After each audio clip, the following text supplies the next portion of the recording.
أعوذ بالله من الشيطان الرجيم. بسم الله الرحمن الرحيم. قاف والقرآن المجيد بل عجبوا أن جاءهم منذر منهم فقال الكافرون هذا شيء عجيب.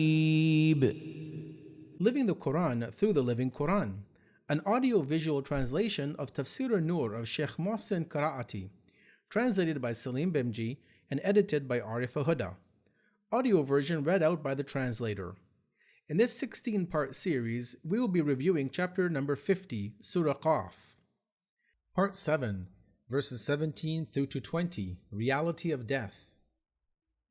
إذ يتلقى المتلقيان عن اليمين وعن الشمال قعيد ما يلفظ من قول إلا لديه رقيب عتيد وجاءت سكرة الموت بالحق ذلك ما كنت منه تحيد ونفخ في الصور ذلك يوم الوعيد. Verse 17. Remember that the two angels seated on the right and on the left are constantly recording. Verse 18. Not a word does one, the human being, utter, but there is a watcher by them, ever present. 19. And the stupor of death will bring the truth. That is what you, O human being, were trying to escape. 20. And in time the trumpet will be blown. That is the day when the threat of Allah will be fulfilled. Thinking points. To better understand this collection of verses, we need to delve into some of the key words which Allah Azza wa Jal has used in these verses. The word translated into English as receive and record, qa'id, is a reference to the two angels who are always with each human being, waiting. And this does not mean that these two angels are sitting on the left and right shoulder of every human being.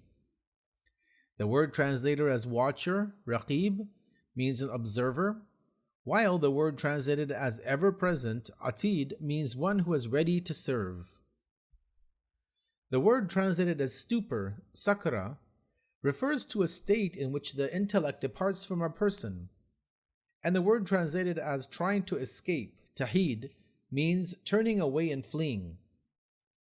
Panic and anxiety at the time of death will be so great that the Quran calls it the stupor or intoxication of death, sakratul maut.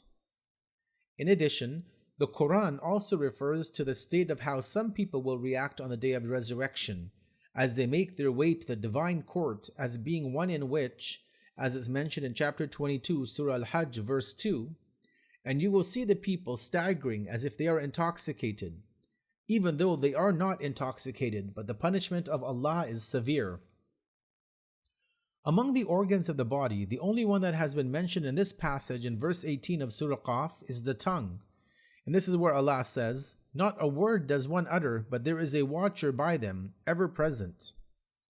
Perhaps Allah Azza wa Jal only refers to this organ because the function of the tongue is more than all the other body parts, and it is easier for it to do what it is good at doing, speaking. Plus, it is much more general in its nature than other organs. Its effects run deeper than other body parts, and consequences last much longer, and it is more adventurous than any other part of the body. Reflecting on the fact that a person's actions and speech are all under watch, and everything one says and does, as well as one's intentions, are being recorded, and the fact that an individual can die at any moment, then will be made to stand on the Day of Judgment, is a great warning and a basis for developing God consciousness, taqwa. When we continuously keep in mind the sheer number of observers and witnesses that Allah Azza wa Jal has created for each human being, this becomes one of the most effective ways to ensure that we stay on track and follow the right path of life. Takeaway messages. 1.